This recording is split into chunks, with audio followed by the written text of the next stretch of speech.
And we told you about how the whole election panned out or transpired on Tuesday. It was what has been categorized, as we've seen in the Fourth Republic, a low turnout, despite Ghanaians going to the polls, electing the Assembly and Unit Committee members in the election that lost its shine for many people after the president, Nana Dankwa Akufo-Addo, cancelled the referendum. I'm sure the biggest casualty for most of you will be that Honorable Aponche, who had become an internet sensation overnight, lost the election. He actually is still trending. Well, today we'll analyze all that happened, and also we'll hear from, for example, groups like the Coalition of Domestic Election Observers, the Electoral Commission, and then we'll go and speak to CDD Ghana as well. But look, the election itself, how it was conducted, some of the complaints that we've had, will bring to you inserts of various people, voters who couldn't find their names on the roll at what they thought or perceived will be their own election centers. So how do we resolve some of these difficulties? But let's get a general overview. So we already have on the line Rhoda Osayafo. She is a team lead for elections at CDD Ghana. Good morning to you, Ms. Osayafo. How are you? I'm very good, and good morning. Yeah, great. Now, what's CDD Ghana's own assessment of what transpired on Tuesday? Well, first of all, thank you very much for the opportunity. We have been observing the elections. As you may be aware, CDD is a member of CODEO, and CDD actually serves as the secretariat for CODEO. So just today we were coordinating observation from Accra. We have observers deployed across the country of the over 31,000 police stations that we have nationwide. We have selected about 800 of those polling stations where CODEO observers had been deployed. And so as at midday, we had some information about the process which we shared with the general public, especially through the media. But essentially, some of the data we shared, our observation findings, the one that we shared yesterday related to the opening and setup of polls across the country. So we reported about the time of opening, whether polling stations are opened on time, because generally with election observation, you are assessing the process based on established principles and established rules of the game. So the Electoral Commission by itself has its own rules governing the conduct of this election, and what we sought to do essentially was to see whether the EC was going by its own principles. So essentially, we're looking at adherence to procedures, looking at the conduct of poll officials. We're looking also at the conduct of other actors, candidates, their agents, and also the general public. And I think, as you indicated, for many people, when we talk about the district level elections and some of the issues we have, what really often stand out is the issue of public participation and the unfortunate apathy that we've seen so far. And so that is something that we were also keeping an eye on. As I speak, it's something that we are still getting information from observers, because the closing of the polls, as we all know, ends at 5 p.m. And so getting some of those figures take a bit of time. But as soon as we have an idea of how things have gone regarding turnout, we will be able to share. But beyond turnout, as I was indicating earlier, there were issues about process. And I think generally, even though for most polling stations, in terms of opening, they were able to open on time, officials adhered to the principles and the protocols that they were required to abide by. You cannot also discount instances where there were some specific issues, because with elections and for an environment like ours where elections can be quite competitive, you don't want to discount anything, you don't want to leave anything to chance. And every single polling station and every voter is important. So sometimes the percentages might seem small, but we also try to highlight them because we believe that every vote matters. And so, like I said, there were some areas which recorded some incidents. I think you even mentioned some instances where people had difficulty locating their names on the voter register. There were instances where for some electoral areas, the pictures of candidates were mixed up. In the central region, for instance, that one district that had this issue. Pictures of candidates were mixed up, so eventually they couldn't really, they had to suspend voting. And other issues related to intimidation, harassment by some candidates, by their supporters, which were not good enough. Some people were actually the security personnel on duty were able to even make some arrests of some people who tried to cause confusion. There were a few incidents where people tried to do double voting, and some of these issues that we noted. Now, before this election, the conversation had been that because simultaneously it will be convened alongside the referendum, the conversation had been around the referendum, but more so futuristically, post the referendum, how the political parties would have been involved, etc. And we've seen the turnout on Tuesday. How do we then synchronize what we saw, what also the commentary was on the referendum, and what we could have envisaged if the two were going together? Yeah. So, I mean, on the issue of turnout, like I said, because we are still trying to get final figures, it's difficult to really make a very conclusive statement about it. But the point is that you got a sense that for some of the peri-urban rural areas, turnout is likely to be higher compared to the urban areas like Accra and some other urban centers. So that is one issue. But beyond that, the issue you raised is, I mean, very, very important. So you could see that earlier on the momentum was building with the referendum discussions, and then there were two things: either the referendum was going to be affected by the typically low public participation in district level elections because they were being paired together, or the referendum was going to impact the district level elections by driving the turnout figures. The way discussions were starting to peak in towards the last week in November, and you got a sense that it was going to be an interesting exercise. Public interest was peaking, was going up, and then with the announcement by the president, we witnessed losses a dip in terms of the discussions even about the issues. And for many people, you shouldn't be surprised that once the suspension issue came in, that's the only thing that that stuck with them. So that meant that you really needed to step up on public education to make sure that people still realize that there was going to be some other elections, which was very, very critical, as much as the district level elections. And so the turnout figures will probably help us to know how this went. But the other thing is that for all of us who were very keen on the discussions, whether we wanted political parties to take part in local government elections or not, the sense we got was that, yes, we were all interested in how district level elections should be conducted in future. The question then is, why didn't we go out to vote? Like I said, even though the picture may be different from rural and urban areas, generally you can't discount the fact that the turnout generally wasn't impressive based on what you saw even in the media from roaming observer accounts that we had. You can't discount the fact that generally it's not going to be that impressive. So the issue, like I said again, is why you were so interested in making sure that political parties don't get into your local government elections, or you wanted political parties to get involved. Why is it that it's time for us to do this election and some of us are stepping back and really not getting that interested? I think this is one issue that really we have to look at it, because if you look at the concept of our decentralization, our local government system and the structures that have been put in place, this is really supposed to be anchoring our democracy. This is supposed to facilitate grassroots participation, even local development. And so if things are not going per our expectations, we really have to have a national conversation on how to move this forward. I think so far we've made this, especially when it comes to the election part, it's been more like it's an electoral commission issue or maybe an NCP issue. But how do we move beyond them?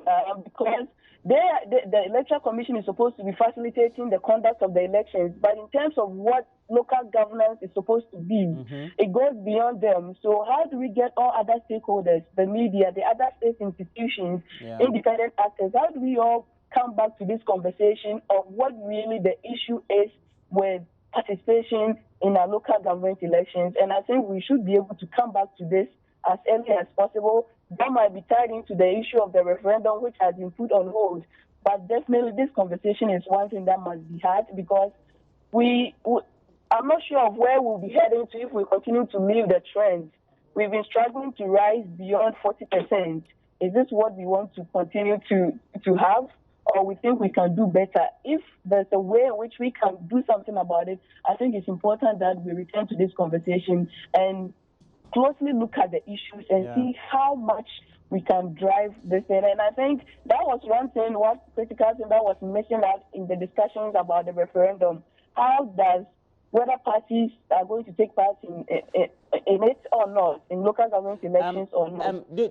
How do all of these things pan out in terms of the future of local government elections? Yeah. Do you think perhaps we missed a very fine opportunity? I mean, for the knowers and the yeses, so to speak, or even those who were said to be in the middle, caught between decision, we missed a fine opportunity to perhaps do the aggregation of the issues and what the discussions were, and try to do the argument for the normal sane mind to also make a choice. Yeah, I think we need to acknowledge some efforts were made. The Ministry of Local Government, which was leading this process, they launched their roadmap quite early. And some civil society organizations, IDEC, for instance, even CDD, and other institutions tried to do some engagement. What is surprising is that early on, when some of these engagements took place, the attraction wasn't there. So people really didn't come on board. There was some kind of alienation. People didn't become a part of all those processes, because we really set off a bit earlier. But we one way or the other, it was more like we were on the sitting beside the fence, and it was just a few weeks to the actual exercise that the discussion peaked. Yeah. And so for some people, then they came back to say, well, we haven't had enough time to do this discussion. We had enough time, but I think we were not able to drive the public interest. And so unfortunately, this is where we find ourselves. But yes, like you said, it's an opportunity that we missed. If we're able to come back to this, the better it will be for us. But definitely it was an opportunity that we could have made good use of in terms of extending the discussions and the deliberations on what the real issues were. Some of these issues were coming up towards, like I said, end of November, when we had just about 2 weeks to go to the election. We also do know that we're having this election in the full glare or amidst a debate that the opposition is raising right now about the Electoral Commission's position to compile a new voters register. How does that put this into better perspective, that argument that has been raised now? Because now it's getting the traction that it has to get. Yeah, I mean, if you look at what has been happening between the Commission and the party, particularly the NDC, I think it's got to do more about communication, about what is to be done, or what has to be done, and what your stakeholders think about the process. We all know that the EC has put out some information within the public domain about what they want to do and where they want to do. But I think probably at the IPAC level, they want to have a more elaborate discussion about what really is your objective for doing this, and how can we achieve the objective with what you want to do. So I think it's a communication issue that the parties and the Commission have to resolve, so that we can now focus on the real issues. If the EC is doing a new voter register, what are the reasons driving that? And we can interrogate the issue, the reasons. And we all know, yes, the Commission is independent, but of course, there's also a reason why IPAC was set up. We understand the dynamics of our politics, and we know that at some point, some discussions help. So yes, the Commission will have the mandate to do what is right for the country, but it's also important that they try to get stakeholders on board. So I think we still have to make good use of whatever time we have, because right now we have just less than 12 months. We don't really have exactly 12 months to go for the next presidential election. So if we have to make decisions and move forward with some of these critical issues, the voter register is a very critical issue, and for almost all our elections, it's one subject that keeps coming up and up. How do we really engage people, let people understand what we want to achieve? And then whatever their concerns are, how do we address them? The commission might not be able to address completely whatever concerns that the opposition have, but of course, I think stating your positions and understanding each other's positions will help, so that in the end, we might not be exactly on the same position, but at least we have some level of understanding in terms of how we want to move forward on some of these issues. Well, Rhoda, I would say, Afo, that was a fantastic contribution this morning on the subject of the elections.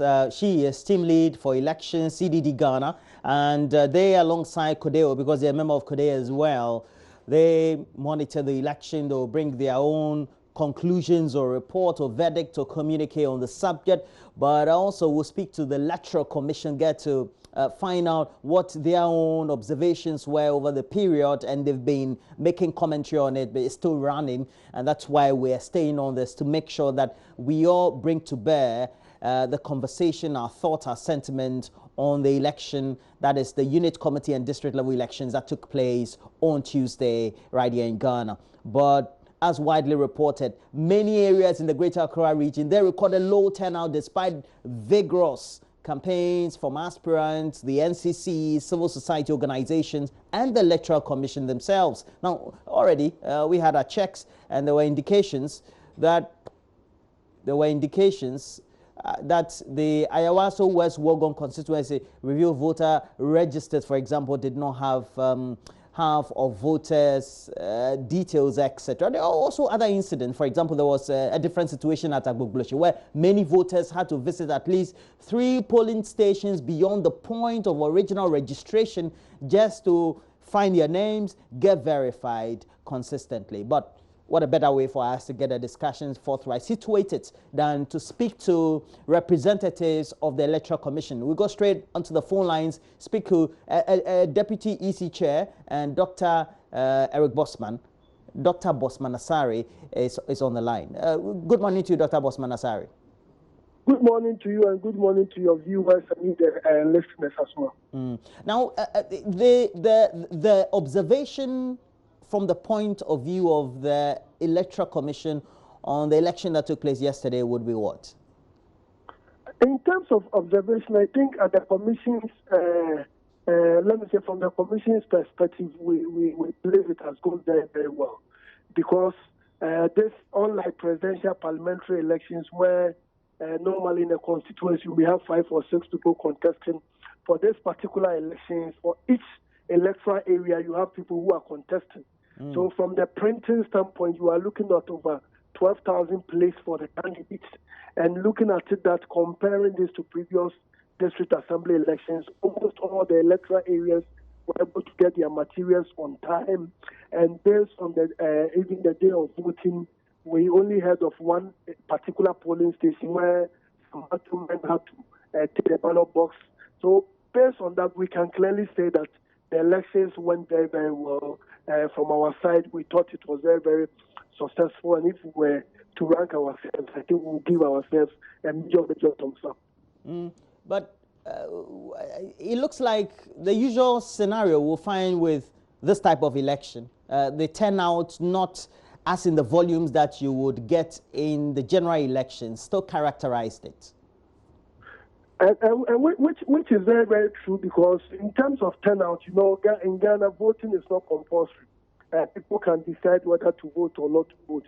But we also suspect that along the line, the enthusiasm level went up. But when the referendum was cancelled, people were asking whether we were still going to have district level elections, etc. So I believe for most people, they thought we were not going to have the election. But from our side, we did our best with publicity. Both your most of your networks, Dome, Joy FM, Joy TV, etc. They did a lot of work for us. So, and comparing to previous elections, as you said, turnout has generally not been very, very encouraging, because you know these are ordinary people in their electoral areas, in their communities. They will not be able to garner the publicity that is normally associated with a parliamentary candidate, a presidential candidate. So I think this is something we need a national discussion, a national debate on it to see how we can improve upon the turnout. Yeah. In trying to complement the efforts of your institution, the Commission, the NCC, as well as generally what the media would do, the absence of the political parties in this seemed to have been felt yesterday. Of course, we know that is a debate perhaps you as a commission don't want to get into, but comprehensively, how can we begin the discussion trying to do considerations by way of collation of views to get some consensus so that those institutional involvements could whip up interest at the end of the day? After all, the elections we convene are ours, and the role of individuals at the local government level is also important. So I think there is what in public policy the experts will call media agenda.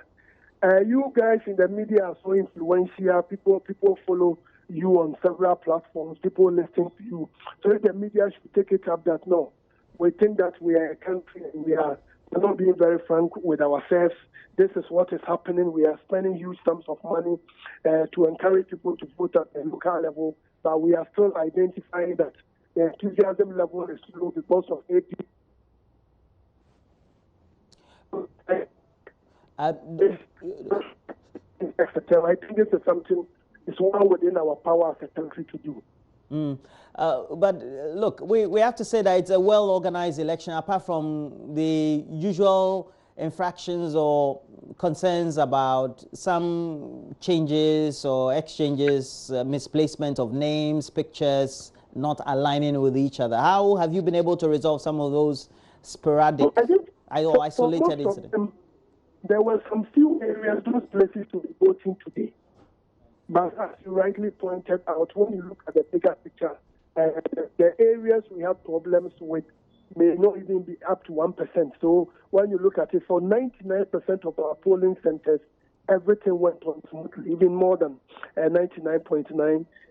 So we are hoping that the few areas that had some challenges by today, tomorrow, all of them will be able to vote and decide on those who become the unit committee members and assembly members. We have to let you go, though. But before we do that, what is topical this morning has been over the last, if not 12 hours, is the subject of the budget that the Commission is presenting in its bid or position to compile a new voters register. At least even for the software, the machinery replacement and the compilation of the data, etc. It's in excess of some 400 million. Is it Ghana cedis or dollars? It's Ghana cedis. That's quite expensive. Or if you're benchmarking it, that's cheap. I think I'm sure I'm talking to Mr. Walker. Yes, please, Roland. Roland Walker. You're my old friend. Yes, please. I'm so your friend. This will require extensive discussion, because and just to paint a particular picture. Now, when this commission took over in August 2018, there was a proposal to upgrade our equipment, our software and our hardware equipment at almost a cost of $6 million. So you are upgrading. In other words, the term they use in the technology is refurbishing. Something is old and you are trying to buy some new parts, replace, etc. And this commission took a decision that no, instead of replacing old parts of something at a cost of almost $56 million, which when you multiply by 5.5, then you are looking at almost 300 million Ghana cedis. Then this commission took a decision that, okay, instead of refurbishing something which is old, technology has advanced, so why don't we consider doing something new? So if I speak to you now, there's a component which is called a data center. As part of the refurbishment package, it was supposed to cost us $15 million. But through our tender process, we are acquiring a new one at almost $6 million. So the other ones where you just mentioned the figure of 400 and something million Ghana cedis, this is budget. It's yet to be consummated. So we are hoping that the cost will be far, far lower than that. But Dr. Bosmanasari, it's still budget nonetheless. No, it's still budget. But, Mr. Walker, there are many instances or many times you have said, in 2020, I'm going to do A, B, C, and D. Now, at the end of the day, you can do them at a lower cost or at a higher cost, or you may end up not doing them at all. So this is still something which is in the infant stage. So we are yet to put the actual. So if you can't just say because of the figure, that's what we are going to spend. Okay. But if you listen to the conversation of the NDC especially, and they also said that there are other smaller parties also aligning with them on their position, they seem to be having some resistance and making perhaps the argument about the timing, how close it is, just a year to the election, if not less, etc. Well, I think we've heard their concerns, and IPAC is made up of almost 26 or 27 parties, and the last time we did a demonstration, the NDC and 4 other parties didn't take part. So meaning that the other parties, about 15, 14, etc., took part in the process. And IPAC, we don't say we are going to vote for these people to say yes or no. Once we take the decision and we notice that there is some general support for it. And one thing with the commission doesn't also take for granted is that when it comes to ensuring a credible voters register, a transparent process in terms of elections, that's the mandate of the Electoral Commission. So there are certain things when we are doing, we are very careful. If the parties support, it's excellent. But if the parties don't support, and this is in the national interest, it's in the interest of the commission that this is the right thing to do, the commission is not going to budge what the parties are saying. But we will try as much as possible to work together. Even this, as we speak now, we are looking at several scenarios. How can we do it so that we meet the expectations of our stakeholders, especially the political parties? So this is not something which is cast in stone that, the EC has said this and there is no opportunity for debate. We engage the parties, we engage the NDC, MPP to make sure that we have something which is credible. But we want to make sure we go into 2020 with a system which is very, very credible, which will ensure that whoever emerges victorious has really emerged victorious. Yeah. I know this is a bit unorthodox. In order for us to have a comprehensive discussion and do a proper year review, which time today would you want us to pass by so that we do a recorded interview with you? Oh, today, can make it tomorrow morning. Tomorrow morning? Tomorrow morning, maybe around between Dr. 10 and 11. Dr. Bosman Asare, have a good morning. We'll touch base again. Thank you very much, Dr. Bosman Asare. But that'll be it, a comprehensive discussion on the election. And if you have some thoughts on it, what were your own experiences in the unit committee as well as the assembly elections of Tuesday? Let us know what you think. We have a number WhatsApp platform. It's going to be on your screens. Let us hear from you. Let's get to read some of those messages for you as well. And we're talking about 054010 900 9. It's on WhatsApp. Okay, easy for you to do that.